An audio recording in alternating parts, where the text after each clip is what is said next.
Assalamualaikum warahmatullahi wabarakatuh. Perkenalkan, Nabi Abdi Ramayu di kelas 11 2. Di dia Abdi arek macakeun carita anu geus dibagikan di Google Classroom di paragraf 5 nepi ka paragraf 6. Hanjakal dina tahun 2014 katompernakeun Deldom dicarek ngulampreng di sabudeureun alun-alun Garut kota.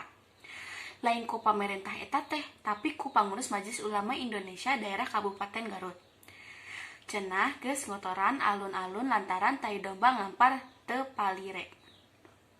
Kadituna ngaganggu kahusuan ibadah muslimin di Masjid Agung sabab tai domba narempel dina dampal sendal terus ka emper-emper tepi ka buruan masjid. Nu ngaciwakeun mah margi aturanana teu patos jelas, padahal matak naon upami ngusulkeun aturan. Nah, dombana kedah dicalenaan supados taina teu ka mana-mana.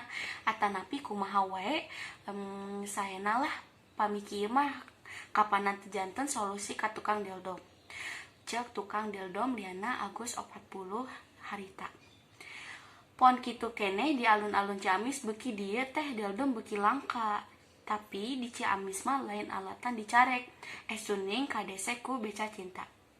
Sakitu wae ti kuring. Wassalamualaikum warahmatullahi wabarakatuh.